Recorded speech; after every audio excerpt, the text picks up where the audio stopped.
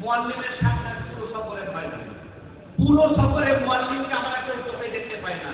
হ্যাঁ, খাদেমুল হুজ্জাজ, এই বিষয়ে আমার বক্তব্য আছে। যারা এক্সপিরিয়েন্স হজদার, যারা কয়েকবার হজ করেছেন, উমরা করেছেন, সেরকম ব্যক্তিদের চুজ করা দরকার খাদেমুল হুজ্জাজ হিসাবে। যাদের কোনো এক্সপিরিয়েন্স নেই, যারা আরবি ভাষা জানেন না, যারা ভালো করে কথা বলতে জানেন না, যারা মোটা মোটা মশলা মাথায় জানেন না, তাদেরকে খাদেমুল হুজ্জাজ বানানো মানে বেকার